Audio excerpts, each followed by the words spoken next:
Nós vamos ler o capítulo todo, é um capítulo com 13 versos. E antes de começar a leitura, é sempre muito bom estar reunido com os irmãos. É a primeira vez que a gente vem nessa casa, a gente tem o hábito, tem o costume de ir nas casas dos irmãos. E é sempre muito bom, até quando a gente faz esse tipo de visita, eu gosto de lembrar, até os irmãos que normalmente a gente está junto, talvez fique até meio cansado de repetir a mesma coisa, mas no começo eu gosto sempre de lembrar que lá na igreja primitiva, quando a igreja começou no tempo dos apóstolos, assim como o Senhor Jesus Cristo subiu, foi recebido pelo Pai, a igreja era assim, era só assim. Então os apóstolos iam de casa em casa, eles iam nas casas das pessoas, e a família abria a sua casa, abria as portas da sua casa, e aquele lugar era chamado igreja. Porque é a reunião dos santos, de pessoas que se reuniram para invocar o Senhor. Aleluia. Então era muito comum, às vezes, um pai de família, quando se convertia, ouvia o Evangelho e cria. Então, a partir daquele pai de família, toda a sua casa também cria no Senhor, e ali era estabelecida uma igreja.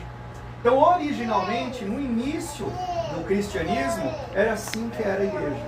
Quando as famílias abriam sua casa, e o culto é legítimo, o Senhor se faz presente, porque é o Senhor quem disse que quando 2 ou 3 estiverem reunidos no nome dele, ele se faz presente. Então é uma bênção. E é uma bênção porque a gente está entre irmãos, mas acima de tudo, apesar de irmãos que nem se conheciam, mas prazer, nós somos irmãos. Irmãos filhos do mesmo Deus, pela obra do mesmo Senhor, que se faz presente. Então a gente vai ler um texto de Isaías. Isaías é um profeta do Antigo Testamento, 700 anos antes de Jesus, e que mais fala sobre o Senhor Jesus no Antigo Testamento. Então, em momentos como esse, assim, o irmão Francisco falou o testemunho dele, outros irmãos contam uma parte da sua expectativa, ou da sua fé, ou da sua leitura, mas um momento como esse é mais apropriado a gente falar mesmo do Senhor. É falar da sua obra, daquilo que ele fez, para que a nossa fé seja enraizada nele, no Senhor Jesus. E esse texto fala dele. Isaías 55, apesar de ser 700 anos antes de Jesus, fala da obra do Senhor Jesus Cristo. Então a gente vai ler nessa perspectiva, e a gente vai lendo e vai explicando, vai conversando com o texto. E o texto é a palavra de Deus. Lembra? A palavra de Deus não é o pregador. A palavra de Deus é o próprio texto. Então, quando nós estamos reunidos, o Senhor manifesta a sua misericórdia em primeiro lugar, ao fazer com que a verdade da palavra de Deus seja iluminada, seja compreendida, seja recebida no nosso coração, guardada no nosso coração, para a edificação da nossa fé nele. Essa é a manifestação da misericórdia, da graça do Senhor, quando o povo de Deus se reúne. Jesus disse que estaria e ele está presente. Só que Jesus é o verbo, ele é a palavra. Então, como é que Jesus se faz presente? O Espírito Santo de Deus faz com que as riquezas da profundidade que existe na palavra de Deus, ela venha a nós. Então, a palavra de Deus, ela é uma espada que penetra a nossa consciência, nosso coração, mata o velho homem, acusa pecados, para a transformação de pecados por meio do arrependimento em virtudes. O apóstolo Paulo ensina sobre isso. Aquele que roubava, não roube mais. Agora, trabalhe para, com o teu trabalho, ter como ajudar os outros. Percebe que na palavra de Deus, o arrependimento de pecados não é simplesmente abandonar o erro, abandonar a má prática.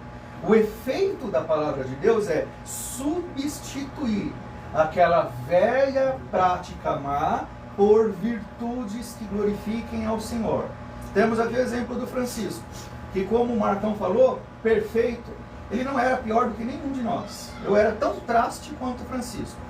Mas como o nosso irmão Francisco faz questão de contar o seu testemunho da porcaria de pessoa que ele era antes, olha o que Deus fez.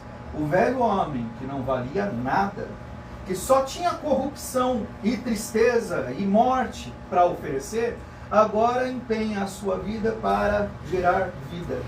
Empenha a sua vida para gerar salvação. Não existiu simplesmente abandono do pecado. Existiu uma substituição. do que era péssimo por algo valioso. Essa é a obra de Deus que está sendo descrita nesse texto que a gente vai ler agora. Amém. Deus é o Deus de milagres. Então o texto diz assim, Isaías falando sobre a obra de Jesus, na verdade é a palavra de Deus. Todos vós os que tendes sede, vinde às águas, e vós os que não tendes dinheiro, vinde comprai e comei. Sim, vinde e comprai sem dinheiro e sem preço, vinho e leite. Já vou dar uma pausa aqui.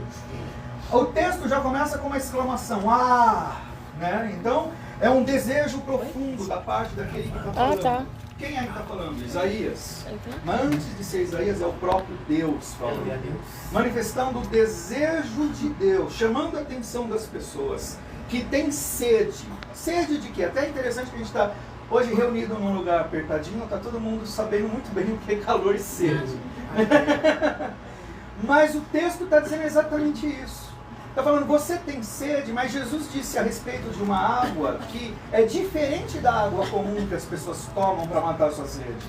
A água que o Senhor dá, ela é água que jorra para a vida eterna. E dessa água, quem beber, nunca mais vai ter sede. Verdade, Deus. E aí o texto diz que quem não tem dinheiro, está falando com gente pobre. Não interessa, não é uma coisa a ser comprada com nossos recursos. Venha, tome, compre e comam sem ter dinheiro e sem preço. E o texto diz coisas mais preciosas do que água: vinho e leite. É como se a pessoa precisasse de coisas elementares e Deus fala para a pessoa, peraí, não, o que eu tenho para te dar, você não está entendendo. É muito mais do que a água comum, do que as coisas corruptas que passam no dia a dia.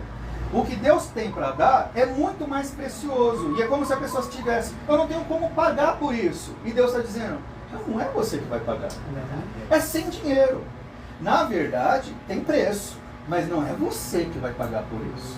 Porque o texto está falando da obra de Jesus. Então a gente crê e a gente ensina o que a palavra de Deus diz. E a palavra de Deus diz que a salvação é pela graça, não é por obras para que ninguém se ensoberbeça. Porque teve alguém que fez obras pela nossa salvação. Alguém morreu na cruz por nós. Você não vai substituir as obras do Senhor.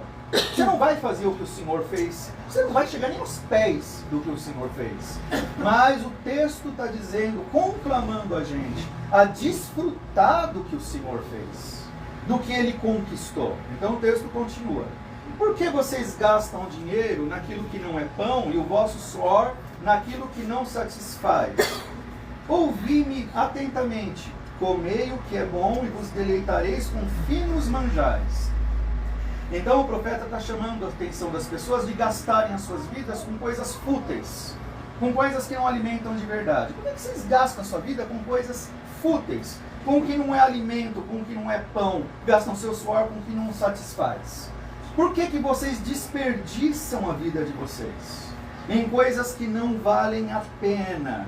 Ouvi-me atentamente. Aí o Senhor diz, comei o que é bom e vos deleitareis com finos manjares. Evidentemente, a pessoa que está ouvindo essa profecia não entendeu o que Deus está falando. E à primeira vista, nem a gente ainda entendeu. Mas vamos caminhar no texto para a gente entender o que é que Deus está oferecendo. O que Deus oferece por meio de Cristo, que Ele está chamando de finos manjares. Inclinai os ouvidos e vinde a mim. Ouvi-me, e a vossa alma viverá. Por quê? Porque convosco farei uma aliança perpétua, que consiste nas fiéis misericórdias prometidas a Davi. Deus então chama os seus ouvintes para prestar atenção no seu ensino. Finos manjares que Deus está oferecendo é aquilo que Ele vai ensinar. É aquilo que Ele estava oferecendo para as pessoas que se inclinam a Ele. As pessoas que dão ouvidos àquilo que Deus tem para ouvir e ensinar.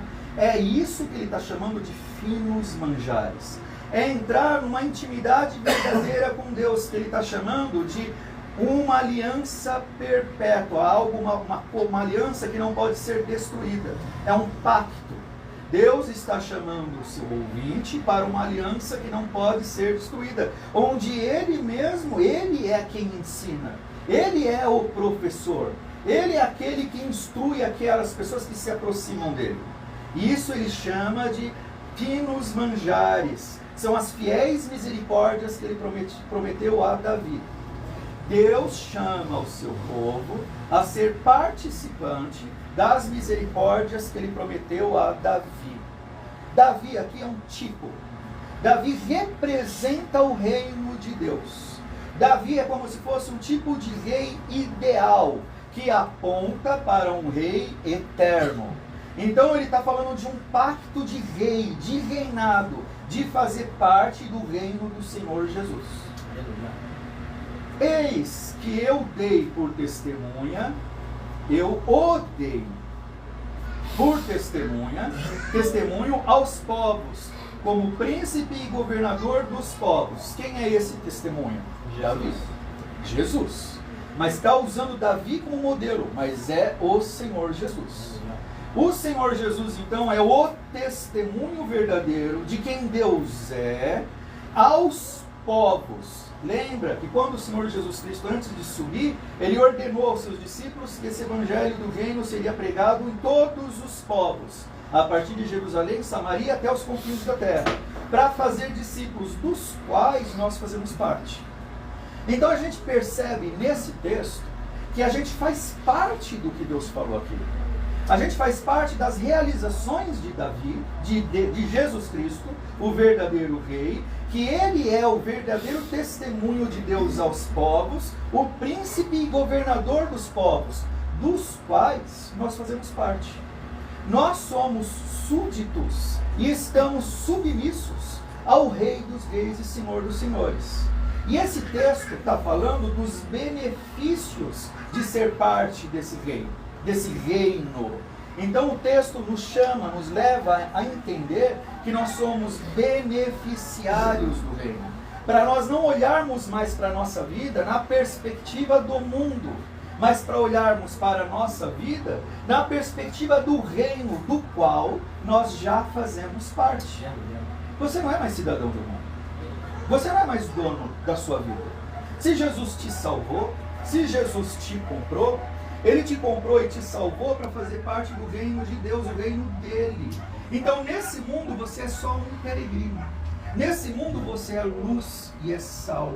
É um instrumento glorioso do Deus glorioso que está dizendo para você que ele tem separado para o seu povo finos manjares. Coisas muito mais valiosas do que as coisas que perecem desse mundo. Que as pessoas desse mundo gastam a sua vida correndo atrás de realizações nessas coisas, às quais Deus não dá o menor valor, não dá a menor importância. A gente ouviu agora há pouco do pastor falando a respeito do valor que Deus dá às pessoas. A gente está olhando agora nesse texto do valor que Deus dá ao mundo. Nenhum. O valor de Deus é das coisas que pertencem ao Rei dos Reis. E os súditos do Rei, aqueles que foram comprados por Ele, precisam aprender com Deus agora a sua nova realidade de vida. Você não é mais do mundo, não pertence mais ao mundo. Agora você pertence a um reino eterno que é muito superior. E é disso que esse texto está falando. Então, ele deu o Senhor Jesus por testemunho aos povos. Agora verso 5. Eis que chamarás a uma nação que não conheces. E uma nação que nunca te conheceu correrá para junto de ti. E por amor do Senhor teu Deus e do Santo de Israel, porque este te glorificou. Olha aqui a realidade do reino, desse verso. Então, Deus, o nosso Senhor, ele chamou uma nação, ele formou uma nação a partir da obra de Cristo. Dali foi criada uma nova nação. Ele chamou pessoas para si mesmo. Muitos são chamados, poucos escolhidos. Mas ele chama. E esses escolhidos, ele forma então uma nação que antes não era conhecida. E uma nação que nunca te conheceu, correrá junto de ti. Nós não conhecíamos ao Senhor antes. Nós não éramos o povo de Israel. Nós não fazíamos parte do povo da aliança. Mas o Evangelho chegou até nós. E nós que antes não éramos povo, passamos a ser povo de Deus. Nós temos um rei. nós temos uma identidade, filhos de Deus. Nós pertencemos a esse povo que agora corre para junto de ti. Corre junto do Senhor, nos braços do Senhor, recorre ao Senhor e corre no mundo a serviço do Senhor. Como diz Isaías 40, correrão e não se cansarão, caminharão e não se fatigarão, porque estão a serviço do Senhor, marchando nesse mundo, não para o mundo, mas para o Senhor que o salvou. Glória a Deus. Essa é uma mensagem que é para crente, não é evangelista, né? Só tem crente hoje aqui. Então, aí o texto continua. Essa nação para junto de ti, por quê? Por amor do Senhor. Qual é a nossa motivação? O amor do Senhor. Deus nos amou antes de nós o amarmos.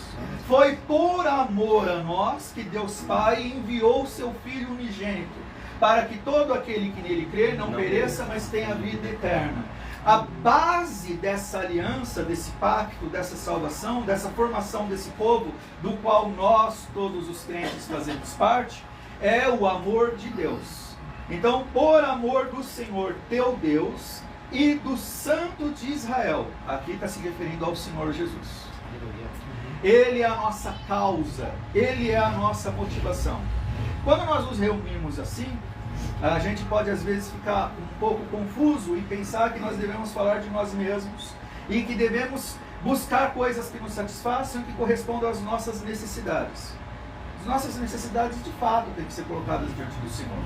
Ele supre, Ele ouve nossas orações. Ele está envolvido e Ele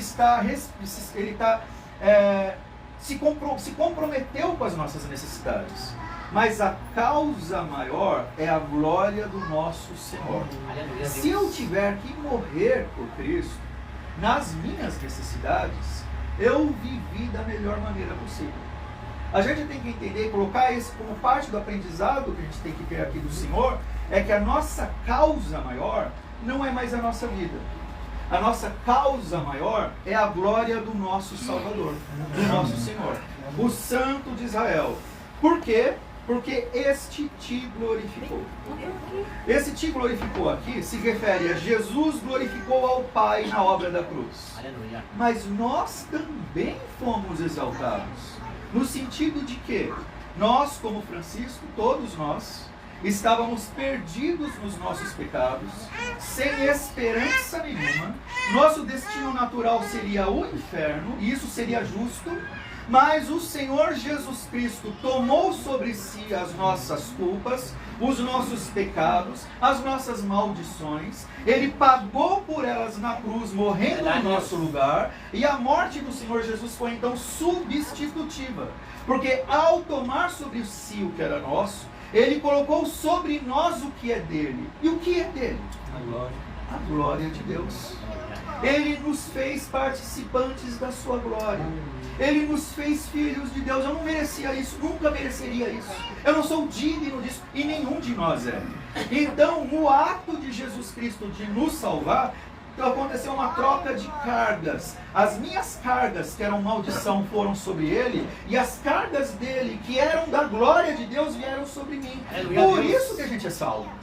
É só por isso que a gente é perdoado pelos nossos pecados. Eu sou perdoado não é porque eu me arrependi. Eu sou perdoado porque Jesus pagou pelos meus pecados. E agora eu me arrependo, e o meu arrependimento é eficaz. E só é eficaz porque Jesus pagou por cada um dos meus pecados. Nenhum deles foi ignorado. O menor dos pecados foi pago. O maior, o menor, todos os pecados dos salvos foram pagos na cruz. Então Ele nos glorificou também. Então o texto diz, diante disso, do que Jesus Cristo fez, verso 6, o que fazer então? O texto diz, qual é a solução diante de tudo que foi feito? Buscar o Senhor enquanto se pode achar, e invocar enquanto está perto. É isso. Percebe que esse versículo, às vezes ele é lido de forma separada do contexto, mas ele faz todo sentido no contexto. Diante do que o Senhor Jesus Cristo fez, o texto está dizendo, Deus está falando, vai beber dessa água, vai se enriquecer disso que Ele fez. Diante disso que Jesus fez, o texto então conclui, Busque ao Senhor enquanto se pode achar, enquanto você puder, porque pode ser que amanhã você não possa mais. Pode ser que amanhã caia um raio na minha cabeça, eu não possa mais buscar o Senhor. Acabou minha vida, game over. Eu devo buscar o Senhor enquanto eu tenho chance, enquanto eu posso achar, invocar enquanto Ele está perto, e agora Ele está perto. Hebreus chega a essa conclusão. O tempo é hoje. Se eu estou ouvindo a palavra de Deus hoje, o tempo é hoje, é agora. E aí vem as consequências do arrependimento. Deixe o perverso o seu caminho, o iníquo, a pessoa que pratica iniquidade, os seus pensamentos. Então você vê que o texto está falando sobre pecados, os pecados realizados em obras e os pecados só de pensamento. Inclusive só pensamento é pecado. E o texto, Deus está dizendo, abandona isso. Deixe esses seus pecados, deixe o perverso o seu caminho mau, deixe o iníquo os seus pensamentos, converta-te ao Senhor, dê a volta e vá até Cristo, que, aí vem a promessa, que se compadecerá dele. Isso aqui é uma promessa feita por Deus. Necessariamente, todo arrependido, porque ouviu o Evangelho, existe uma promessa de Deus. Deus se compadecerá desse arrependido. Existe salvação para todo o que crê, para todo o que se arrepende. O teu pecado não te define mais se você crê em Cristo. O velho homem ficou para trás. Aquela criatura horrorosa que era o Francisco, ou que era eu, que era o Marcão, ainda que era um bom filho, mas ele não cria em Deus, então a figura dele era aparentemente boa, mas essencialmente totalmente inimiga de Deus. Aquilo foi transformado pelo Evangelho. E então o texto promete, Deus se compadecerá dele. Então isso afirma, volte-se para o nosso Deus, porque é rico em perdoar. Perceba que no texto, está falando sobre a obra de Cristo, salvação e perdão andam lado a lado. O perdoado é salvo. Deus, ele é o maior interessado em perdoar pecadores, em salvar pessoas. E lembra de como o texto começa, Deus falando, quem tem sede, venha. É parecido com um feirante que está gritando na feira, oferecendo, tem aquelas barracas de fruta, e está gritando, vem comprar abacaxi. É parecido com isso. Deus está fazendo esse tipo de apelo sobre o que Ele fez para salvar pessoas. É como se Ele estivesse gritando para as pessoas, presta atenção na obra que foi feita em Cristo, porque todo aquele que se arrepender terá perdão, terá vida. Todo aquele que reconhecer-se sedento vai ser saciado. Só que precisa se reconhecer sedento, precisa se reconhecer miserável, precisa se reconhecer pecador. Não venha diante de Deus achando que você é grande coisa. Não venha apresentando sua justiça própria para Deus. Porque todo tipo de justiça própria para Deus, o santo, é trapo de imundícia. Deus resiste aos soberbos, mas Ele dá graça aos humildes. E humilde no texto não é gente pobre, não. Porque aqui a maioria das pessoas são pobres. E você sabe que tem muita gente que é pobre e que é arrogante, soberba. Isso não está relacionado com posses. Isso está relacionado com o estado de espírito.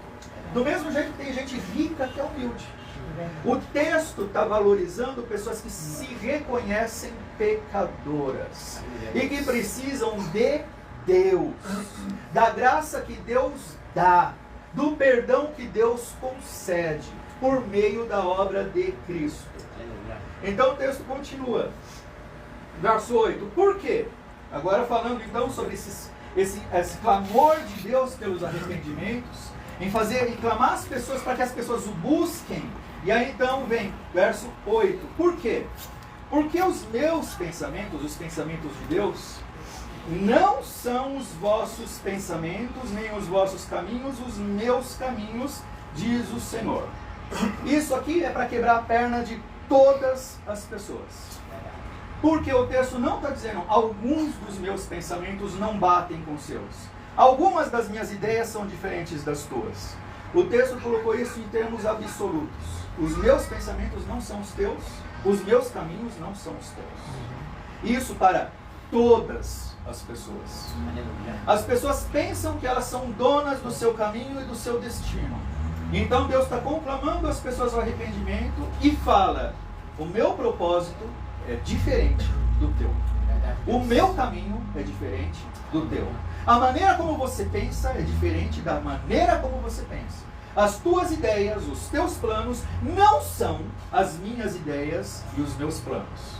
A ideia do texto é que o convertido, o que o texto está chamando as pessoas à conversão, é como se ela tivesse que zerar tudo, dar um reset, apagar toda a história, porque dali para frente Deus reescreve uma nova história. E lembra que Deus vai ensinar o caminho. A ideia é de um renascimento, de alguém que agora vai ser tomado por Deus pela mão, como se fosse uma criança que nasceu de novo. E ele vai guiar pelos caminhos que ele quiser, até essa pessoa amadurecer, crescer, até ela ter a estatura de Cristo, ser parecida com o Senhor. E essa é a nossa meta maior, sermos semelhantes ao Senhor Jesus. O texto garante que Deus não leva em conta no caminho da salvação aquilo que você pensava antes. Os meus pensamentos não são os teus. O que você era, o que você acreditava, o que você queria, não vai ser levado em conta. O que Deus tem para aquele que nasce de novo, porque se arrependeu, creu, foi salvo, é uma nova trajetória, é uma nova vida. Os meus caminhos, então, não são os teus. Por quê? Verso 9. Porque a comparação é essa.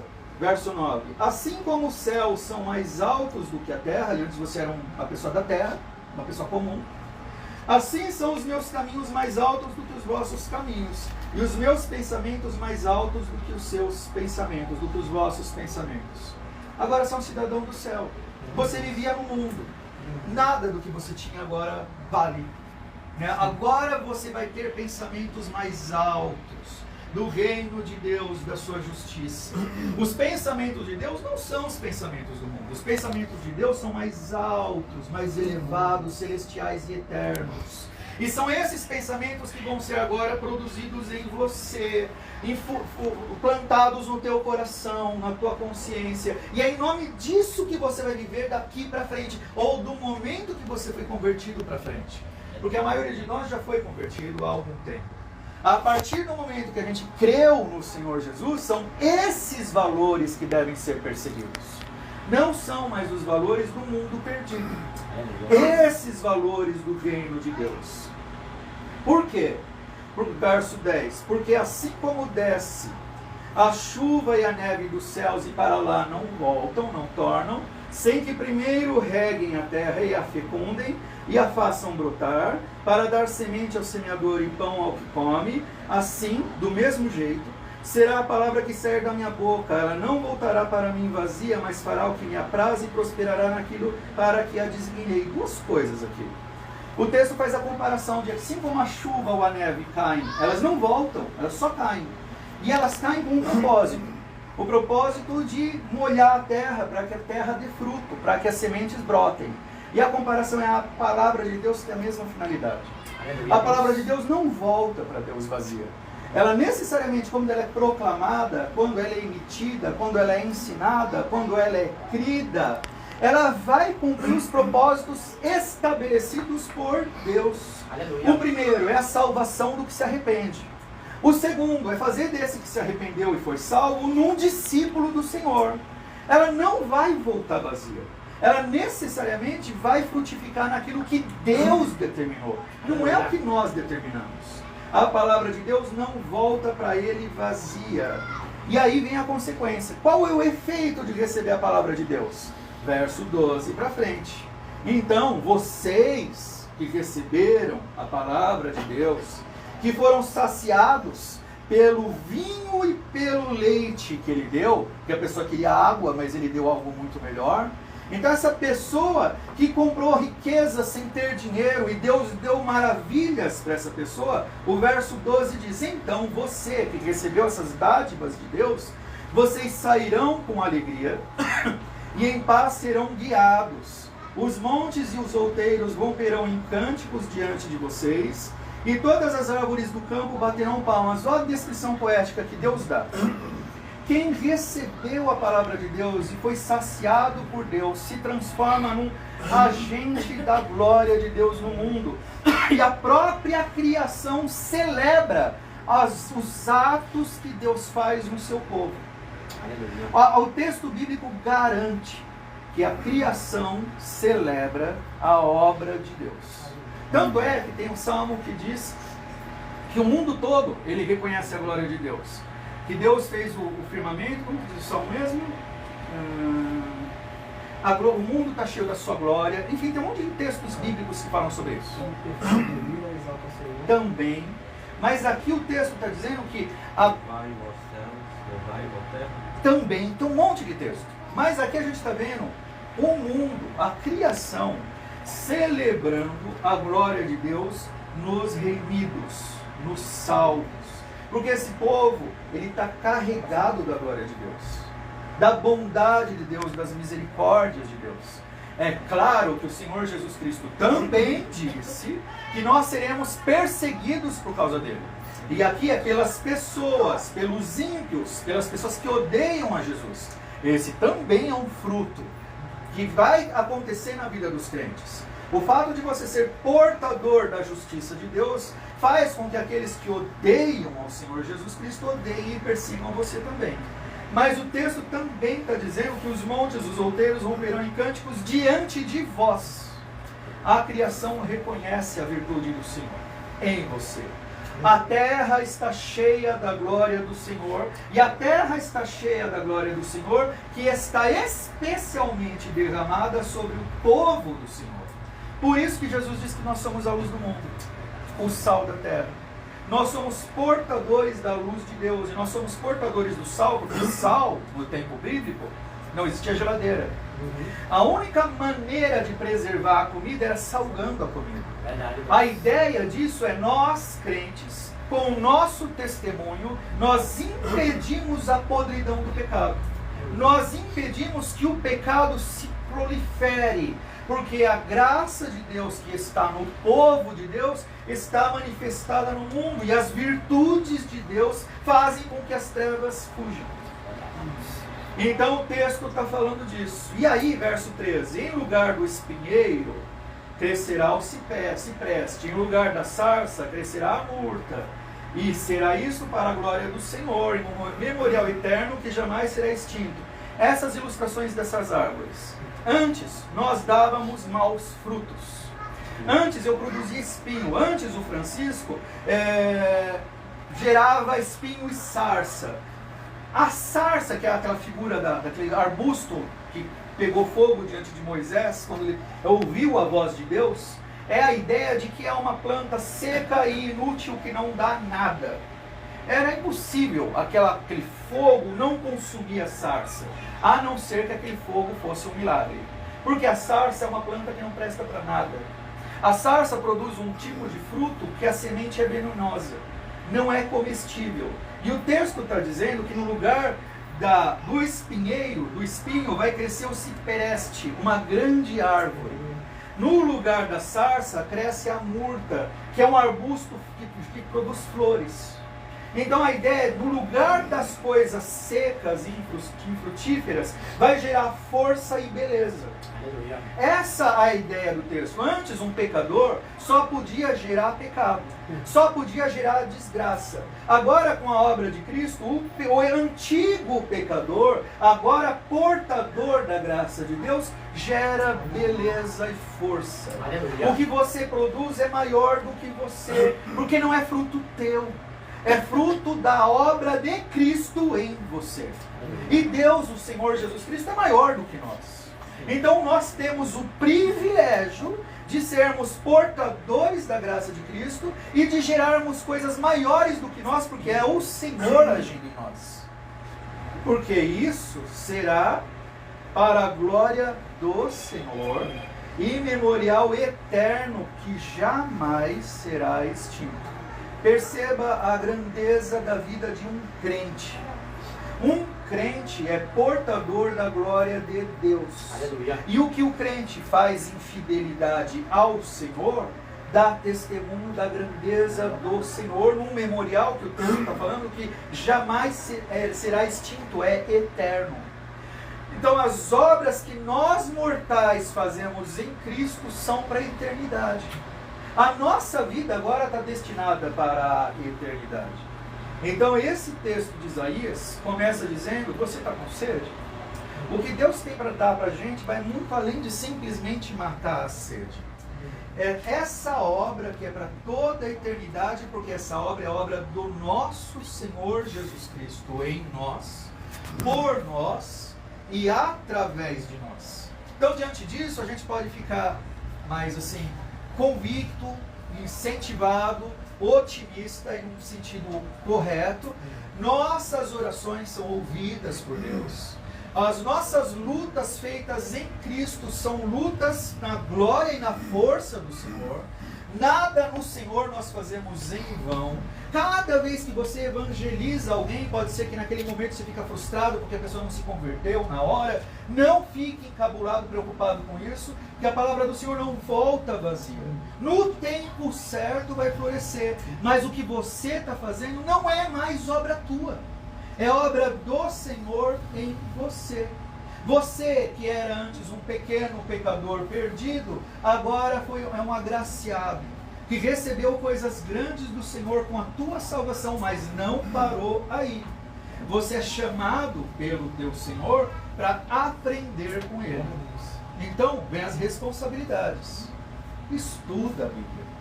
Leia ela, não como um livro mágico de revelações, mas como um livro de um professor te ensinando sabedorias da eternidade. Estude, leia com responsabilidade. Isso vai transformar inclusive o teu ministério cristão. Você vai falar de Jesus com muito mais propriedade. E se te perseguirem por causa do Senhor Jesus Cristo, e se você tiver que perder a vida por causa desse ministério, a tua vida foi maravilhosa. Foi vivida da melhor maneira possível. Porque você é um cidadão do céu. Jesus já te resgatou das podridões e das desesperanças desse mundo. Então, glorifica ao Senhor pela tua salvação. Louve a Ele. Não cultue a Deus por causa de necessidades terrenas. Cultue a Deus pelos valores da eternidade. Por causa do reino de Deus, do perdão, do amor dele, da salvação. Acima de tudo, por causa da obra do Senhor Jesus. E seja feliz. Porque o texto está falando de felicidade. Lembra como terminou? É que eu fechei a minha Bíblia. Vou usar, se quiser, 55. Saireis com a alegria e em paz sereis guiados. Então isso é uma promessa do nosso Senhor para todo aquele que o ouve, que vai beber, se alimentar, se saciar daquilo que Ele tem para dar e daquilo que Ele sempre dá. Amém. Amém. Vamos orar mais uma vez? Glória a Jesus. Oi. Senhor Deus Todo-Poderoso, no nome de Jesus nós agradecemos ao Senhor pela tua obra de salvação. Agradecemos, Senhor, porque o que o Senhor fez por nós, nós ainda não compreendemos completamente. Mas nós louvamos ao teu santo nome, porque o Senhor de fato nos tirou do reino das trevas e nos transportou para o teu reino de luz. Então imploramos ao Senhor que o Senhor ilumine a cada um de nós para compreendermos a tua boa, perfeita e agradável vontade. Que compreendamos a tua palavra, que compreendamos quem é o nosso Senhor e Salvador Jesus Cristo, para segui-lo conscientemente, com alegria e gratidão e no poder do teu Espírito. Suplicamos que o Senhor abençoe esta família, esta casa, as pessoas que aqui estão. Que o Senhor contemple, Senhor Deus, os dilemas, as lutas e as necessidades de cada um. Que a tua boa mão se estenda para abençoar, para que em nome do Senhor Jesus Cristo o Senhor seja glorificado em todas as coisas. Abençoe as igrejas que estão aqui representadas, ao pastor que aqui está, ao pastor que já foi porque precisou celebrar Santa Ceia. Suplicamos ao Senhor que essas igrejas sejam igrejas que proclamam a Tua palavra, que haja salvação para louvor do Teu santo nome, que o Evangelho seja proclamado, discípulos preparados para Te servir, que aqueles que aqui estão, que creem no Senhor, sejam fortalecidos na Tua palavra, fortalecidos na fé e no Espírito, para serem servos e servas valiosos nas Suas mãos. Suplicamos que o Senhor abençoe a todos. No nome de Jesus. Amém. Amém. Amém. Vamos cantar um